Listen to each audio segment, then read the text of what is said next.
Nicholas Royale.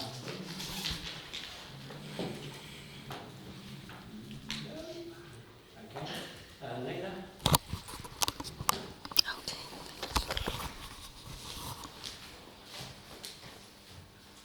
Hello everyone, this is unprepared, as I was late asking for a space, and it's just popped up anyway. This is a follow-up to last week's 3-minute slot, where questions that have been posed by the People of Glastonbury about their World Heritage have not been responded to still. So last month I did note down the principal question being, how can anyone trust that this is really what the town wants unless an extensive and meaningful form of consultation or a town-wide vote is undertaken for this huge change in the life of the town, which is regarding the World Heritage status? And that's a central question. There are many other questions that were posed about World Heritage, and some of which the consultants responded to, but many of which they passed on to the Town Council. And to those questions, no responses from the Town Council have been received. My speech from last month was followed up by a written summary of all that was mentioned in the speech, and still no responses forthcoming. Does Glastonbury Town Council not consider that in the interest of transparency these questions merit responses? Second time of asking. The pattern of non-response by Glastonbury Town Council officers constitutes a breach of statutory obligations and results in a profound breakdown of public trust in the administration.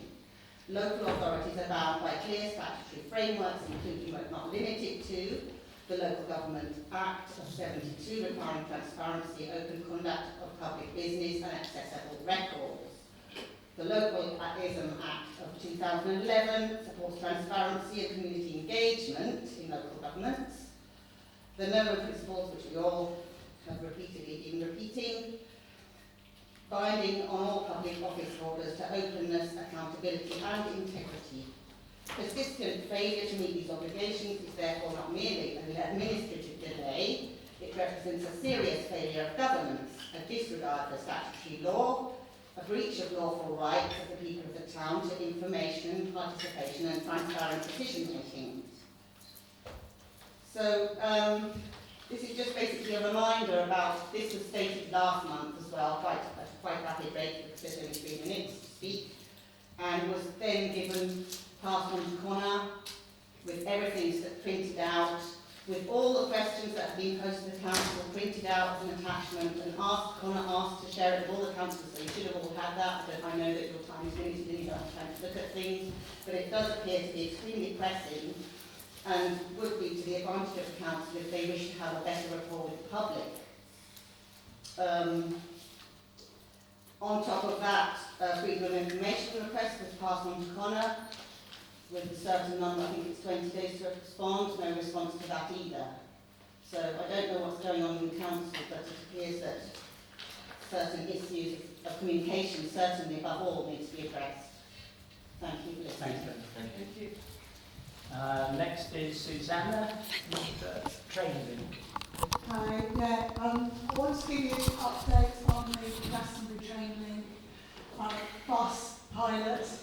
Not a huge amount of actual progress. We're still in the middle of a maelstrom of PR stuff because decisions are being made right now at county level by the Planning and Transport Committee. So we're really hoping to be able to present our business plan to Richard Wilkins, so we're all waiting on that. Meanwhile, as many people as possible are being informed, and thanks to so many people who've helped with leafleting and sharing it on Facebook and so forth. It's really, really helpful. There's obviously, we've got the website, glastonburytraining.org, and on it there's a survey. Please do participate in the survey. Say whether or not or how much you would use the bus service to Castle Cary station. Very much appreciated. And also add yourselves to the mailing list because it was great to be able to keep people up to date.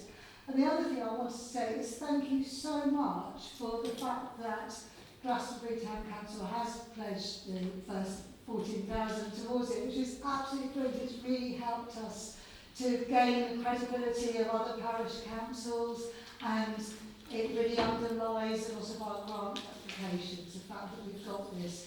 And once we get something from the county as well, even if we don't get the full 100,000 that we're asking for them to basically lend towards getting it going, and everything we get will really help future grant applications. So I'm hoping we won't need to make any more big grant applications before we can just get it on the road.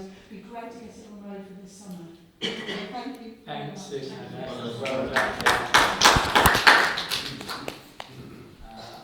next is Carol Paul, but she's not here. Okay, David Bennett.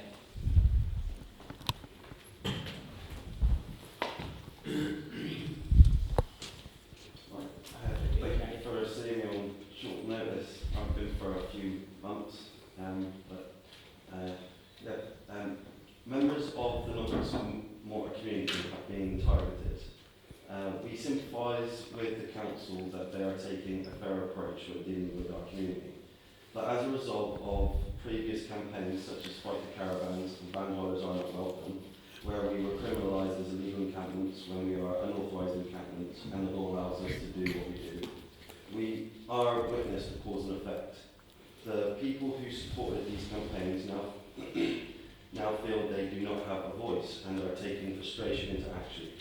I have already spoken to Simon Langley of Avon Somerset Police, who is willing to meet with me in March so we can improve relations between the police and the traveller community.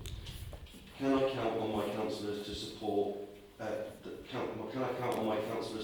to smash down the walls of medieval prejudice and build bridges to all sides of community? Yes. Thank you. Awesome. Yeah. Wow. You guys got my Thank you, telephone DJ. number and email, so you guys had one, like I said. Very good. Thank you. Thank you, Well, David. Cheers. Okay, Susanna, would you like to light our Unity candle? Please join us in a silent